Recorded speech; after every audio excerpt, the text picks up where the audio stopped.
এই যে বিষাক্ত সাপগুলো দেখতে পাচ্ছেন, এইগুলোকে এমনভাবে চাষ করা হয় যা দেখলে আপনি ভয়ে আঁতকে উঠবেন। তাছাড়া চীনে সাপের রক্তের জুস তৈরি করা হয়, আর এই রক্তের জুস খেলে আপনার শরীরে এমন কিছু ঘটবে যেটি জানার পর আপনার গায়ের লোম খাড়া হয়ে যাবে। তাছাড়া সাপের পিত্তথলি দিয়ে এমন একটি বিশেষ জিনিস তৈরি করা হয় যেটি মানুষের গুরুত্বপূর্ণ কাজে লাগে। আজকের এই ভিডিওতে আমরা জানতে চলেছি চীনে বিষাক্ত সাপ কী করে চাষ করা হয়, এর পাশাপাশি জোঁক কী করে চাষ করা হয়, এর সাথে অন্যান্য যে সমস্ত প্রাণীগুলোকে দেখে আমরা ভয় পাই সেগুলো কী করে চাষ করা হয়। সব কিছু জানতে পারবেন আজকের ভিডিওতে, তাই ভিডিও শেষ পর্যন্ত অবশ্যই দেখবেন। প্রথমে রয়েছে জোঁক ফার্মিং প্রসেস। এটা দেখতে পাচ্ছেন, এটা হলো নর্মাল জোঁক, আর এগুলোকে চাষ করা হয়। হ্যাঁ, ঠিকই শুনেছেন, নর্মাল গরু, ছাগল এবং পোলট্রি মুরগির মতন এগুলোকেও ফার্মে চাষ করা হয়। আমি গ্যারেন্টি দিয়ে বলতে পারি, হয়তো এর আগে আপনি কখনো স্বপ্নেও ভাবেননি যে জোঁক চাষ করা হতে পারে। এই জোঁকগুলোকে এমনভাবে চাষ করা হয় যা দেখলে আপনার গায়ের লোম খাড়া হয়ে যাবে।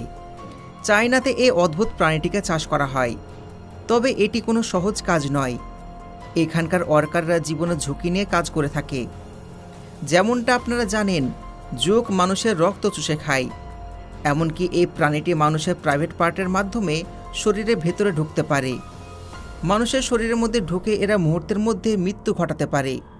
কিন্তু চীন দেশে এই প্রাণীটিকে ফার্মের মধ্যে পালন করা হয়, আর প্রতি বছর এগুলো পালন করে লাখ লাখ ডলারে বিক্রি করা হচ্ছে। তবে এখন প্রশ্নটা হচ্ছে, এরা কিভাবে এই জোঁক পালন করে থাকে? তাছাড়া এই জোঁক দিয়ে তারা কি করে?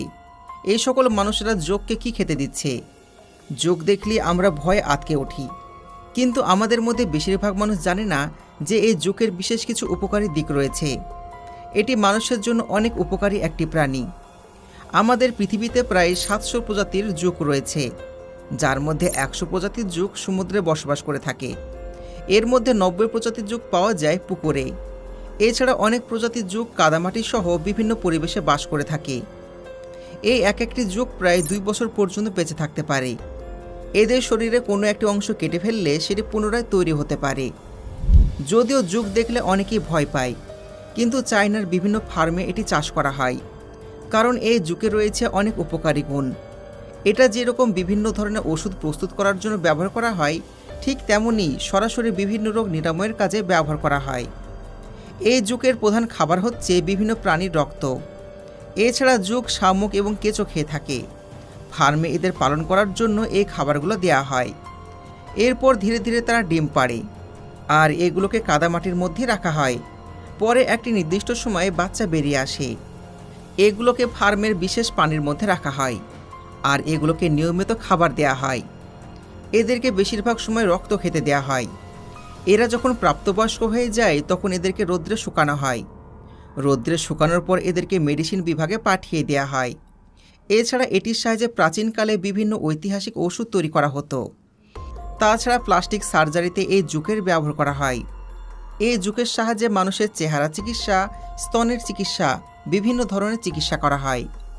তাছাড়া এই জোঁক মানুষের শরীরে থাকা বিভিন্ন ব্যাকটেরিয়া ধ্বংস করতে পারে। এই জোঁক ব্লাড সেল সহ মানুষের বিভিন্ন রোগের চিকিৎসা করতে পারে। এই কারণে চীন, কোরিয়াতে প্রতি বছর এই জোঁক বিপুল পরিমাণে চাষ করা হয়। তারপরে এগুলোকে ইউরোপ এবং আমেরিকা মহাদেশে এক্সপোর্ট করা হয়। বর্তমানে এটা এশিয়া মহাদেশে বিপুল পরিমাণে ছড়িয়ে পড়েছে। ইন্দোনেশিয়ায় এমন কিছু গ্রাম রয়েছে যে গ্রামে প্রতিটি বাড়িতে সাপ চাষ করা হয়ে থাকে। এগুলো সে বিষাক্ত সাপ যেগুলোকে দেখে প্রতিটি মানুষ ভয়ে দৌড়ে পালিয়ে যায়। অথচ তারা এই সমস্ত সাপগুলোকে লালন পালন করে, আর তারা এগুলো পালন করে প্রতি বছর কোটি কোটি টাকা আয় করছে। এই সাপের চামড়া দিয়ে তৈরি করা হয় বিভিন্ন ধরনের দামি দামি ব্যাগ, জুতো। এর পাশাপাশি তৈরি করা হয় বিভিন্ন ধরনের ওয়ালেট এবং বিভিন্ন দামি দামি জামা কাপড়। এগুলো অনেক উচ্চ দামে দেশ বিদেশে বিক্রি করা হয়। তাছাড়া ইন্দোনেশিয়া, চায়না এবং জাপানে সাপের মাংস অনেক জনপ্রিয়। তাছাড়া সাপের বীজ দিয়ে তৈরি করা হয় সাপে কামড়ানোর ঔষধ। এছাড়া থাইল্যান্ডে সাপের রক্তের স্পেশাল জুস খাওয়া হয়, আর এটি খাওয়ার পর বৃদ্ধরা যুবকের মতন শক্তিশালী হতে পারে। তারা মনে করে থাকে এই জুস পান করলে বৃদ্ধ মানুষ তাদের যৌবন ফিরে পাবে। পৃথিবীতে বিভিন্ন প্রজাতির সাপ রয়েছে, যারা সাপ চাষ করে থাকে তারা বিষসহ এবং বিষ ছাড়া এই দুই ধরনের সাপ পালন করে থাকে। তবে তারা বেশিরভাগ সময় বিষধর সাপটাই বেশি পালন করে থাকে, কারণ এগুলো উচ্চ মূল্যে বিক্রি হয়। তবে এই সাপ চাষ করা মোটেও সহজ কাজ নয়। এই সাপ চাষ করা মানুষগুলো গভীর জঙ্গলে যায় সাপ শিকার করতে। এরপর তারা জঙ্গলের ঝোপঝাড় কিংবা মাটির নিচ থেকে সাপ সংগ্রহ করে। এরপর তারা একটি ফার্ম তৈরি করে। এই ফার্মে কবুতরের বাসার মতন অনেক ছোট ছোট খোপ থাকে। এই ছোট ছোট বাসার মধ্যে বিভিন্ন ধরনের সাপ রাখা হয়। যেগুলো বিষধর সাপ হয়ে থাকে সেগুলো আলাদা রাখা হয়, আর যেগুলো বিষমুক্ত সাপ হয়ে থাকে সেগুলোকে আলাদা রাখা হয়। আর প্রতিদিন সাপগুলোকে ব্যাঙসহ বিভিন্ন ধরনের খাবার খেতে দেওয়া হয়। সাপের জন্য যে ঘর প্রস্তুত করা হয় তার মধ্যে বালু দেওয়া হয়, যাতে সবাই আরাম করে বসবাস করতে পারে, ঘরের মতন অনুভব হয়। এছাড়া সেখানকার তাপমাত্রা গরম রাখা হয়। যখন এদের ডিম পাড়ার সময় হয়ে যায় তখন এগুলোকে আলাদা একটি জায়গায় নিয়ে যাওয়া হয়, যেখানে ডিম পাড়ার সমস্ত ব্যবস্থা থাকে। এই ডিম থেকে বাচ্চা বের হওয়ার আগে মুহূর্ত পর্যন্ত এই সমস্ত সাপগুলো সেখানে থাকে। তারপর এই ছোট ছোট সাপগুলোকে আলাদা করা হয়। যখন এই সাপগুলো আস্তে আস্তে প্রাপ্তবয়স্ক হয়ে যায় তখন এগুলোর মধ্যে থেকে বিষ বের করা হয়। পরে এই বিষ ওষুধ কোম্পানি কিনে নেয়, আর এখান থেকে তারা লাখ লাখ টাকা ইনকাম করে। পরবর্তীতে এই সাপের মাংস করা হয়, আর এগুলোকে মার্কেটে বিক্রি করা হয়। যে সমস্ত সাপগুলো বিষমুক্ত হয়ে থাকে সেগুলোকে আলাদাভাবে মার্কেটে বিক্রি করা হয়। এগুলোকে মেরে এর ভেতর থেকে আবর্জনা পরিষ্কার করা হয়। তারপর এগুলোকে বাজারজাত করা হয়। থাইল্যান্ড, জাপান এবং চীনে সাপের মাংস এবং স্যুপ খুবই জনপ্রিয়। বিশেষ করে চীন, জাপান এবং ইন্দোনেশিয়াতে এই খাবার খুবই জনপ্রিয়। তাছাড়া যে সমস্ত সাপের চামড়াগুলো অনেক মোটা হয়ে থাকে, ভালো কোয়ালিটির হয়ে থাকে, সেগুলোকে ফ্যাক্টরিতে পাঠিয়ে দেওয়া হয়। এই ফ্যাক্টরিতে চামড়া দিয়ে বিভিন্ন ধরনের পোশাক তৈরি করা হয়। এর মধ্যে রয়েছে ব্যাগ, বেল্ট, ওয়ালেট এবং জ্যাকেট। এগুলো নিজের দেশের পাশাপাশি আন্তর্জাতিক মার্কেটে বিক্রি করা হয়। এছাড়া এই সাপের রক্ত আলাদাভাবে সংগ্রহ করা হয়। এগুলোকে চায়নার মানুষ শরবত করে খায়। এছাড়া সাপের পিত্তথলি ফেলে দেওয়া হয় না, ওগুলোকে আলাদাভাবে রৌদ্রে শুকানো হয়, আর ঐতিহাসিক ওষুধ তৈরি করার জন্য পাঠিয়ে দেওয়া হয়। এই সাপের পিত্তথলি দিয়ে অনেক দামি দামি ওষুধ তৈরি করা হয়। মানে সাপের কোনো কিছু ফেলে দেওয়া হয় না। সাধারণ সাপের থেকে পাইথন সাপের চামড়া বেশি দামি হয়ে থাকে। এই পাইথনের চামড়াগুলো ভালো মতো শুকিয়ে ফ্যাক্টরিতে পাঠানো হয়, আর ফ্যাক্টরিতে এগুলো দিয়ে বিভিন্ন জিনিস তৈরি করা হয়।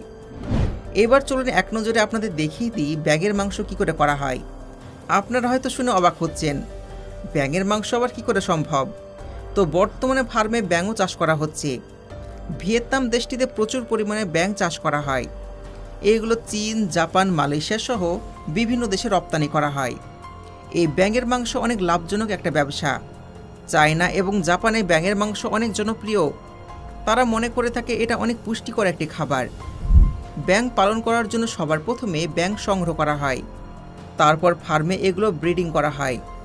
একটা নির্দিষ্ট সময় পর যখন তাদের মিটিং সিজন চলে আসে তখন ফিমেল ব্যাঙ একটি বিশেষ ধরনের আওয়াজ করতে থাকে। এর ফলে পুরুষ ব্যাঙগুলো তাদের উপর আকর্ষিত হয়। এরপর তাদের মিটিং হয়। এরপর ফিমেল ব্যাঙগুলো ডিম পাড়ে। মাত্র 1 থেকে 3 সপ্তাহের মধ্যে ডিমগুলো থেকে ব্যাঙাচি বের হয়। এগুলোকে আলাদা একটি পানির ট্যাঙ্কারে রাখা হয়, আর সেখানে তারা আস্তে আস্তে বড় হতে থাকে। আস্তে আস্তে তারা প্রাপ্তবয়স্ক ব্যাঙ হয়ে যায়। যারা যারা ব্যাঙ চাষ করে থাকে তারা ব্যাঙগুলোকে ছোট, মাঝারি এবং বড় আকারে ভাগ করে নেয়। তারপর এগুলোকে আকার অনুযায়ী তাদের বিভিন্ন খাবার দেয়া হয়। তাদেরকে খাবার হিসাবে দেয়া হয় বিভিন্ন মাছ, ভিটামিন এবং মিনারেলযুক্ত খাবার। এই সমস্ত ব্যাঙগুলো যে ট্যাঙ্কারে থাকে সেগুলোকে নির্দিষ্ট সময় পর পরিষ্কার করা হয়, যেন ট্যাঙ্কের মধ্যে ব্যাকটেরিয়া না জমে। যখন ব্যাঙগুলো প্রাপ্তবয়স্ক হয়ে যায় তখন এদেরকে এইভাবে বস্তায় ভরে ফ্যাক্টরিতে পাঠিয়ে দেওয়া হয়। ফ্যাক্টরিতে প্রয়োজন অনুসারে এগুলোকে কাটিং এবং প্রসেসিং করে বাজারজাত করা হয়। তো বন্ধুরা, দেখতে পেলেন চীনের মানুষ কি খায় না। চীনের মানুষ চেয়ার টেবিল বাদ দিয়ে 4 পাওয়ালা সব কিছু খেয়ে থাকে। এই বিষয়ে আপনার মতামত কি? আপনি কি কখনো চীনে যেতে চাইবেন? অবশ্যই কমেন্টের মাধ্যমে জানাবেন। আশা করি আজকের ভিডিও আপনাদের অনেক ভালো লেগেছে। ভিডিও ভালো লাগলে ভিডিওতে লাইক করবেন, বন্ধুদের সঙ্গে শেয়ার করবেন। ধন্যবাদ।